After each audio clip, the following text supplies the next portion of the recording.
Aceh itu sekarang bukan sedang diuji, melainkan Allah itu murka. Mas Agam, Gerakan Aceh Merdeka, banyak orang Jawa kalian zulimi. Kalian usir orang Jawa dari Aceh. Kalian kasih resplang itu depan pintu rumah orang Jawa. Apa tulisan resplang itu? Tinggalkan kota Aceh kalau tidak mati. Rumah mereka kalian rampas, kebun mereka kalian rampas,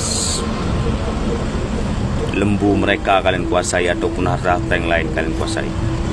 Setelah itu dengan lembutnya Aceh, dengan percaya dirinya Aceh, mendeklarasikan damai Jawa dengan Aceh. Halo kakak, assalamualaikum kakak. Di sini bukan saya niat memfitnah ya. Di sini saya dengar sound itu sangat menyentuh hati saya karena sound itu sangat dengan benar adanya cerita kami orang Jawa yang pernah diusir ya. Aceh adalah urat nadi jantungnya Indonesia. Jadi kalau bantu jangan separuh-separuh. Seperti apa yang kalian dengar di video tadi. Aceh itu adalah jantung dan urat nadi Indonesia. Dan bukan hanya itu saja guys. Akhir-akhir ini ada beberapa orang Aceh itu yang sering melontarkan statement seperti ini. Kalau bukan karena Aceh, Indonesia tidak akan ada sampai saat ini. Aceh itu sudah duluan ada sebelum Indonesia. Bahkan Aceh itu sudah merdeka sebelum Indonesia merdeka. Jadi kurang lebihnya statement mereka seperti itu. Itulah yang mereka yakini.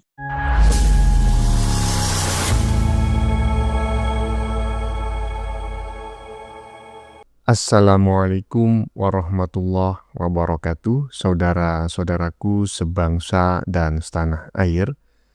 Dimanapun kalian berada, semoga kalian selalu dalam kondisi sehat walafiat. Berjumpa lagi dengan saya di Gaspol Update. Kami bukanlah buzzer pihak manapun, kami hanya menyajikan keputusan ada di tangan Anda. Teman-teman, ini ada video yang menurut saya cukup menarik ya, yakni tentang isu warga Aceh yang konon itu mengusir warga Jawa dari tanah Aceh. Ya, semula saya kira ini adalah isu baru teman-teman ya, dan ternyata setelah saya cermati, setelah saya saksikan, ternyata ini adalah isu yang sudah lama terjadi, yaitu isu yang sekira terjadi pada ya 20 sampai 25 tahun lalu ya, yaitu saat Aceh ditetapkan sebagai DOM, yakni daerah operasi militer. Jadi menurut saya, menurut salah satu netizen maksud saya, ya memang informasi tersebut benar bahwa pada saat itu ada gerakan oknum-oknum warga Aceh yang mengusir orang-orang Jawa dari Aceh. Tetapi saya disclaimer ya teman-teman ya, jadikan ini hanya sebagai pembelajaran sejarah, bukan untuk kita ungkit, bukan untuk kita perkarakan, bukan untuk kita perdebatkan saat ini ya. Kita cukup menjadikannya sebagai pelajaran sejarah dan mengambil hikmahnya. Tetapi yang jelas ada seorang warga Aceh yang menyebut bahwa Aceh adalah jantungnya Indonesia. Ya ini bikin ngakak ya. Saya tidak mengerti kenapa sebagian warga Aceh ya banyak sekali yang meyakini Aceh itu sangat penting sekali. Posisi dan kedudukannya, jasanya dan lain sebagainya bagi bangsa dan negara Indonesia. Dan semacam ada maksud gitu ya dalam tanda kutip mengucilkan suku-suku lain di Indonesia. Lebih khusus lagi adalah suku Jawa. Atas pernyataan perempuan ya, ibu-ibu ya lebih tepatnya ini ya, netizen cerdas langsung kasih paham mereka dengan sebuah data yang sangat valid. Nah, bagaimanakah videonya dan bagaimanakah respon netizen? Mari kita tonton bersama. Kemudian mari kita komentari bersama di bagian akhir video. Ini dia. Jangan sampai ketiga kalinya ya Aceh kena laundry ya. Jangan sampai ketiga kalinya Aceh terkena laundry. Kalimat itu yang keluar dari warga Aceh. Jadi untuk warga-warga Aceh nih, kalian wajib tonton video ini. Karena video kali ini sangat bagus dan ada isi pencerahannya. Kalian paham, terutama Genji yang nggak tahu apa-apa. Coba kalian lihat. Usir Jawa dari Aceh. Aceh dinobatkan kota Serambi Mekah. Tak sadar-sadar juga bangsaku, khususnya yang komen begini ya. Aceh itu sekarang bukan sedang diuji, melainkan Allah itu murka. Mas Agam, Gerakan Aceh Merdeka, banyak orang Jawa kalian zulimi. Kalian usir orang Jawa dari Aceh. kalian kasih resplang itu depan pintu rumah orang Jawa. Apa tulisan resplang itu? Tinggalkan kota Aceh kalau tidak mati. Rumah mereka kalian rampas, kebun mereka kalian rampas, lembu mereka kalian kuasai ataupun harta-harta yang lain kalian kuasai. Setelah itu dengan lembutnya Aceh, dengan percaya dirinya Aceh mendeklarasikan damai Jawa dengan Aceh. Iya, mungkin orang Jawa bisa terima, karena di dalam Islam kita dituntut untuk saling memaafkan. Itu ajaran Islam. Tapi Allah itu adil. Kalian ingat 2004, lebih tepatnya hari Minggu, habis. Karena apa? Harta yang kalian miliki pada saat itu bukanlah hak kalian, melainkan hak orang Jawa yang kalian rampas. Ya, Allah itu murka, itu bukan ujian, itu teguran keras. Tapi bahkan sampai sekarang kalian pun belum sadar. Jangan sampai ketiga kalinya ya Aceh kena laundry ya. Itu pesan saya buat bangsa Aceh. Untuk versi panjangnya bisa kalian lihat coba di Bang Imam. Jangan sampai ketiga kalinya ya Aceh di laundry. Nah, ini adalah pernyataan seorang netizen yang tidak kelihatan wajahnya, hanya terdengar suaranya ya sebagai dubbing, dan kita hanya melihat seorang emak-emak begitu ya yang meneteskan air mata ya. Dan di badan videonya ada sebuah kalimat yang menurut saya cukup bikin terenyuh. Saya sangat sedih dengar sound ini karena ini yang saya alami. Saya dengan keluarga dan banyaknya warga Jawa diusir dan diancam. Jadi saya pikir ini adalah isu baru teman-teman ya, setelah bencana banjir melanda Aceh, kemudian ada sebagian warga Aceh atau oknum warga Aceh yang menebarkan teror dan mengusir saudara-saudara kita yang berasal dari suku Jawa. Ternyata tidak ya. Ternyata ini adalah cerita lama ya. Cerita masa lalu ketika Aceh itu masih ditetapkan statusnya sebagai DOM, daerah operasi militer, ya kan? Dan memang saat itu saya juga mendengar dari beberapa informasi yang saya terima, warga di Jawa di Aceh walaupun tidak dalam tanda kutip ya, dalam tanda kutip tidak diintimidasi secara kekerasan, tetapi ada pengancaman dan pengusiran yang sudah baru saja kita dengarkan gitu ya. Tapi sekali lagi saya disclaimer, jangan jadikan ini sebagai isu baru, jadikanlah ini hanya pembelajaran sejarah ya masa lalu ya kan. Dan mudah-mudahan saudara kita di Aceh semuanya sehat selalu dan jangan sampai di laundry untuk yang ketiga kalinya. Lanjut.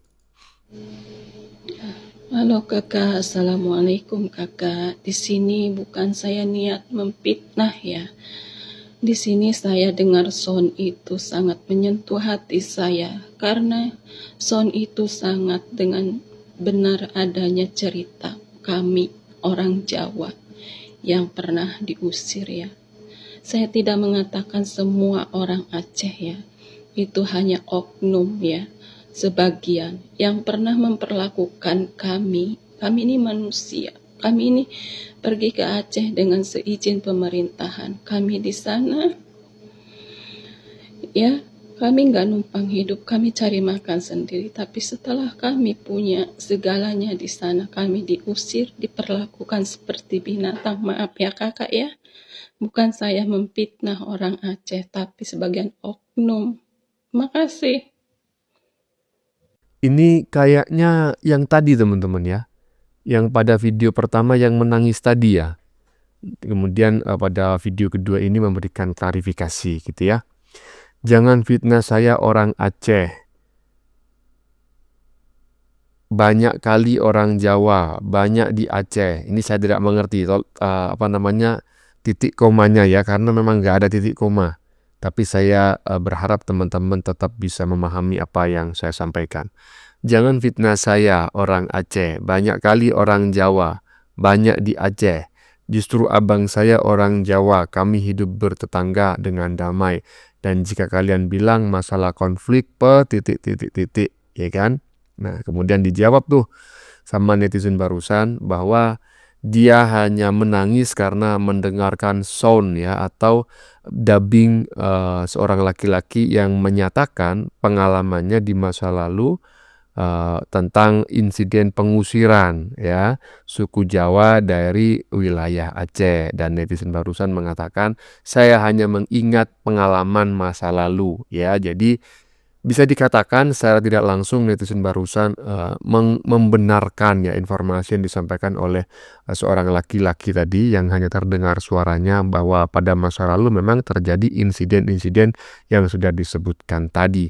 Tetapi bagaimanapun ya, sekali lagi, insiden tersebut juga tidak bisa dikatakan atau ditimpakan kepada masyarakat Aceh secara umum, karena saya yakin hanya segelintir saja ya, hanya segelintir masyarakat Aceh yang melakukan pengusiran, termasuk yang menulis komentar di badan video ini mungkin adalah warga Aceh yang tidak pernah mempermasalahkan tentang suku lain termasuk suku Jawa. Saya acungi jempol, keren ya, karena kita ini bersaudara dari Sabang sampai Merauke.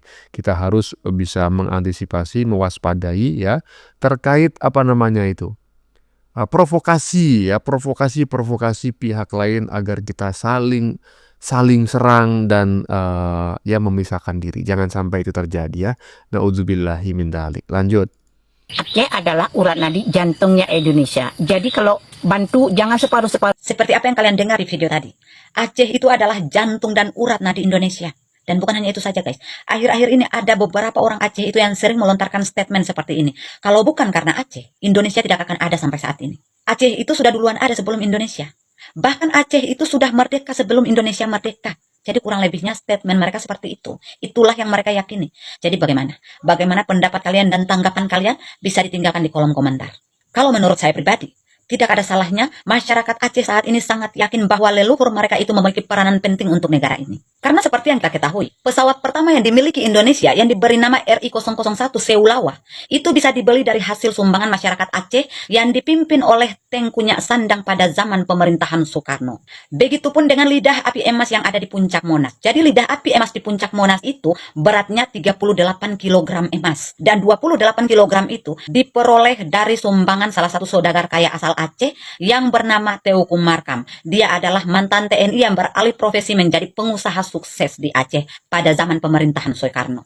Tapi yang perlu diingat, pemberian Teuku Markam, Tengku Nyak Sandang juga masyarakat Aceh pada zaman itu secara sukarela tanpa ada paksaan. Kemuliaan hati juga perbuatan terpuji mereka ini didasari oleh rasa cinta terhadap tanah air ini. Pemberian mereka itu sama saja dengan sedekah. Jadi ada baiknya biarkan saja jadi amal zariah untuk mereka, juga menjadi sejarah untuk dikenang masyarakat Indonesia. Dan satu lagi, ya, andaikan pada zaman itu Bapak Presiden Soekarno ini mengetahui bahwa apa yang diberikan masyarakat Aceh untuk negara ini suatu saat nanti akan diungkit oleh generasi mereka, akan menjadi bumerang untuk negara ini, mungkin beliau akan menolaknya, ya. Beliau tidak akan menerima walaupun beliau sangat membutuhkannya pada saat itu. Selain sumbangan masyarakat Aceh untuk membeli pesawat pertama Indonesia, juga lidah api yang ada di puncak Monas, ada beberapa masyarakat Aceh juga yang sering menyinggung tentang radio rimba raya. Kalau mengenai radio rimba raya, kurang lebih ceritanya tuh seperti ini guys ya. Pada tahun 1948, setelah 3 tahun Indonesia merdeka, Belanda kembali menguasai hampir seluruh wilayah di Indonesia. Ada yang bilang Aceh tidak pernah dijajah. Bukan tidak pernah dijajah. Kalau memang tidak pernah dijajah, mengapa sehingga ada pahlawan nasional yang berasal dari Aceh? Pada zaman itu Belanda sudah berupaya untuk menguasai seluruh wilayah di Aceh. Tapi ada sebagian wilayah di Aceh yang masyarakatnya itu memberi perlawanan yang sangat luar biasa. Di bawah pimpinan beberapa orang pahlawan, salah satunya Cut Nyedian. Karena sulit ditaklukkan, Belanda pun mundur. Mengetahui itu, Presiden Soekarno pun berpikir bahwa Aceh adalah satu-satunya tempat yang paling aman untuk dijadikan pertahanan. Karena sudah menguasai sebagian besar wilayah Indonesia, juga sudah berhasil menghancurkan RRI. Belanda pun mulai mempublikasikan untuk beberapa negara luar bahwa Indonesia itu sudah bubar. Untungnya pada saat itu, masih ada radio rimba raya yang terletak di wilayah Aceh yang tidak bisa untuk ditaklukkan Belanda. Salah satu orang Aceh langsung memberikan informasi melalui radio rimba raya itu pada beberapa negara luar, salah satunya Australia. Dia mengatakan bahwa Indonesia masih ada, Indonesia masih ada. Yang memberikan informasi ini memang orang Aceh, tapi dia ini salah satu anggota TNI Indonesia. Dan radio rimba raya itu juga dirancang atau dibuat oleh TNI Indonesia. Untuk permasalahan ini, saya pribadi sebagai salah satu masyarakat Indonesia yang begitu mencintai tanah airnya, tidak mau menyangkal apa yang sudah tertulis di dalam sejarah. Tapi ada baiknya kita sebagai masyarakat Indonesia, janganlah mengungkit perjuangan atau pemberian para leluhur kita di zaman dulu. Mereka melakukan semua itu atas dasar cinta terhadap tanah air ini. Mungkin kalian di Aceh itu, para leluhur kalian mengorbankan harta benda mereka untuk negara ini. Sementara di provinsi-provinsi lainnya, leluhur mereka mengorbankan nyawa untuk kemerdekaan negara ini. Jadi leluhur kita, nenek moyang kita semua itu sama-sama berkorban, sama-sama berjuang, ya. Tapi apa yang dikorbankan itu mungkin berbeda. Kita generasi sekarang itu kan adalah generasi yang maju, ya, generasi yang cerdas. Cobalah untuk berpikir lebih dewasa, lebih bijak. Ya, jangan banyak menuntut, jangan besar kepala hanya karena apa yang dilakukan oleh para leluhur kita. Leluhur kita pun mungkin tidak akan terima bila apa yang dia berikan itu diungkit. Jadi seperti itu, guys. Wah, keren kali mbak-mbak yang satu ini ya kan, cerdas sekali ini. Siapa ini? Hai, ya. Udah kita dengar bareng-bareng ya. Bolehlah Bu ya, jika bangga sebagai warga negara Indonesia, bangga sebagai warga Aceh, apalagi memang benar Aceh ya, masyarakat Aceh pada masa lalu itu memang sangat berjasa bagi berdirinya bangsa dan negara ini, dan itu sudah kita dengar bareng-bareng penjelasannya dari mbak-mbak berkerudung pink barusannya, pink ya ini ya. Ya, berkerudung pink barusannya. Tapi ya itu tadi, jangan sampai chauvinisme. Nah, ada istilah chauvinisme. Apa itu Bang chauvinisme? Paham kedaerahan yang terlalu. Kalau primordialisme itu adalah paham kedaerahan, jadi cinta kepada tanah kelahiran, ya, cinta kepada daerah. Nah, itu primordialisme, itu bagus. Tapi kalau primordialisme itu menjadi fanatik sempit, itu namanya chauvinisme. Nah, itu yang sangat berbahaya. Karena kalau sampai terjadi chauvinisme, maka yang ada itu, suku lain itu semuanya jelek. Yang bagus adalah sukunya sendiri. Contohnya adalah pada saat Perang Dunia Kedua ya, ketika Jerman menganggap mereka adalah ras paling mulia di dunia dan ras lain itu tidak mulia dan harus disingkirkan. Itu menurut saya adalah salah satu chauvinisme atau primordialisme yang kebablasan ya. Lanjut.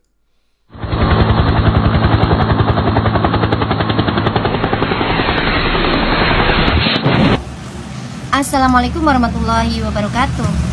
Nyimas menyambungkan pidato dari Gubernur Aceh ya, Bapak Mualem.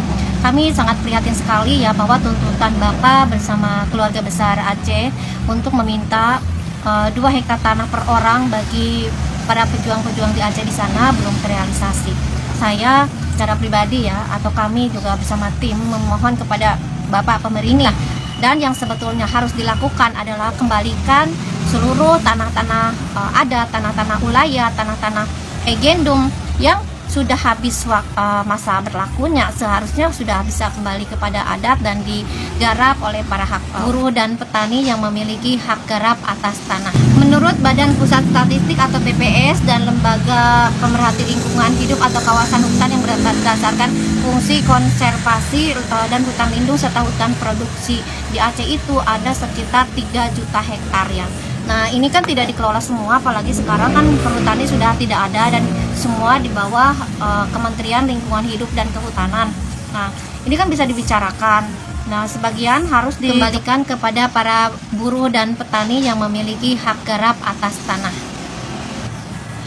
Dan juga harus diingat bahwa para instansi pemerintahan, kementerian-kementerian yang diberikan mandat untuk pengelolaan hak aset atas tanah itu bukan berarti diberikan hak milik secara mutlak ya, tetapi itu merupakan hak guna pakai, hak guna bangun ya, untuk misalkan instansi keamanan, pertahanan keamanan, TNI, Angkatan Udara, Angkatan Darat, Angkatan Laut ya, diberikan tanah teritorial untuk instansi tersebut, atau perindustrian, perkebunan, perhutani, kehutanan, dan semuanya itu bukan untuk dimiliki, tetapi hanya untuk hak guna pakai, untuk kesejahteraan umat manusia, untuk kesejahteraan rakyat, seluruh rakyat Indonesia, bukan untuk jual belikan ya, bukan untuk dikomersilkan, namun untuk lebih menitipkan, mengawasi dan menjaga atau melestarikan lingkungan hidup untuk pengawasan aset negara.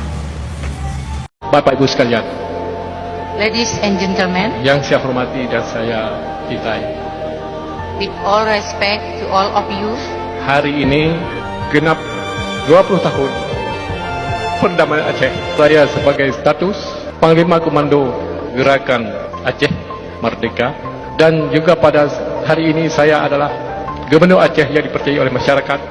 Bapak Ibu sekalian, yang perlu kita ketahui adalah perdamaian Aceh satu-satunya yang lama dibandingkan beberapa perjuangan yang kita lihat di ASEAN seperti Filipina dengan Moro, Thailand dengan Penani, India dengan Kashmir.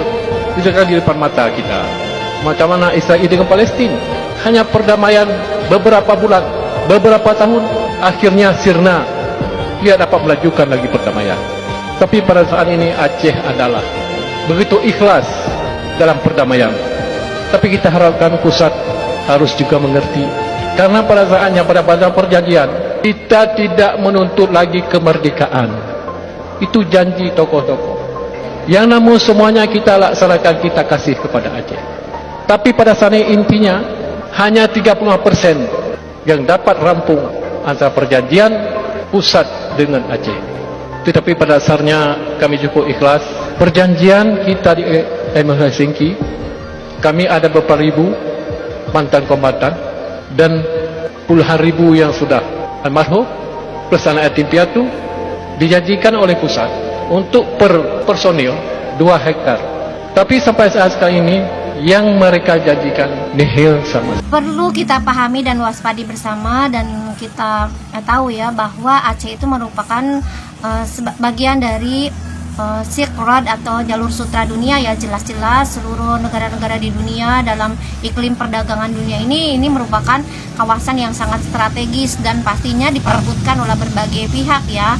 Nah, ini harus diwaspadai, jangan sampai Aceh itu ikut merdeka tapi dalam kerugian besar, karena secara pertahanan keamanan juga tidak begitu kuat untuk menghadapi. Secara geopolitik dan geostrategi sangat rentan ya, jika kita tidak memiliki kekuatan secara militer, tidak kekuatan secara diplomatik, kita dalam ancaman besar. Jadi jangan gegabah dalam melakukan perundingan perjanjian-perjanjian baik dengan bangsa asing ataupun dengan negara sendiri. Jangan terlalu menuntut ingin memerdekakan rakyat Aceh, karena saya yakin meskipun sekarang Aceh keluar dari Indonesia, Aceh itu tidak akan sejahtera dan tidak akan bisa mandiri secara negara sendiri ya, karena kita lihat sendiri di Timur Leste, seperti Timur Leste juga secara hakikatnya mereka menyesal karena lepas dari Indonesia sekarang dikuasai juga kan segala hal oleh Australia. Australia itu merupakan daerah persemakmuran Inggris kan, masih di bawah kungkungan Inggris.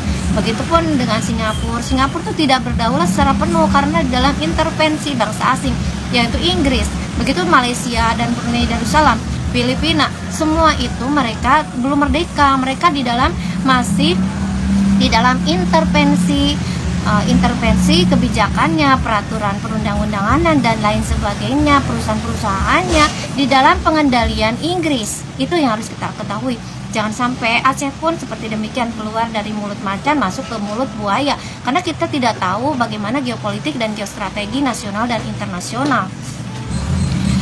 Dan pemerintah pun harus menyadari bahwa awal dari pembentukan negara Republik Indonesia ini, kiprah Aceh dalam memberikan modal baik berupa uang, kolateral ataupun tanah wilayah itu sangat besar sekali ya. Dan harusnya pemerintah sudah saatnya menghargai daerah-daerah adat, kepala-kepala adat masing-masing ya, untuk kemaslahatan dan untuk keberlangsungan kesejahteraan bersama. Begitupun di dalam perjanjian perjanjian Dewa Pusaka, sebagaimana Sriwijaya di sana yang luasnya sedemikian hingga luas wilayahnya sudah memberikan kontribusi yang teramat besar kepada negara Republik Indonesia ini. Dan yang sebetulnya harus dilakukan adalah kembalikan seluruh tanah-tanah adat, tanah-tanah ulayat, tanah-tanah egendum yang sudah habis masa berlakunya, seharusnya sudah bisa kembali kepada adat. Dan sebetulnya untuk menunaikan sebuah perjanjian tidak harus keluar dari Indonesia ini, tidak harus keluar dari NKRI ini, cukup untuk pengembalian pengelolaan dikembalikan kepada hak-hak adat terlebih dahulu, karena rentan dengan ini masalah geopolitik dan geostrategi nasional yang memang jika terjadi secara signifikan perubahan besar akan terjadi gejolak, instabilitas politik dan keamanan, juga pertahanan keamanan negara Indonesia.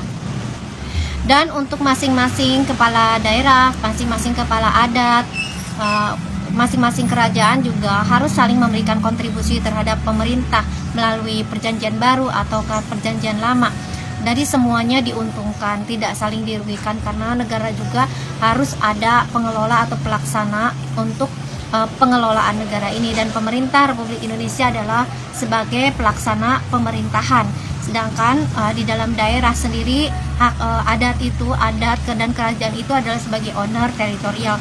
Jadi harus ada kesinambungan atau sinergitas dalam pemberian, saling memberi kontribusi. Menurut teman-teman bagaimana? Ya, netizen barusan dilihat dari cara berbicara sepertinya bukan orang Aceh ya. Karena saya beberapa kali 1 bulan terakhir inilah ya, hampir setiap hari membuat konten tentang Aceh, sehingga saya bisa mengamati warga Aceh itu sulit sekali mengucapkan bunyi T dental ya. Mereka lebih mudah mengucapkan T retroflex ya. Apa itu Bang? T retroflex.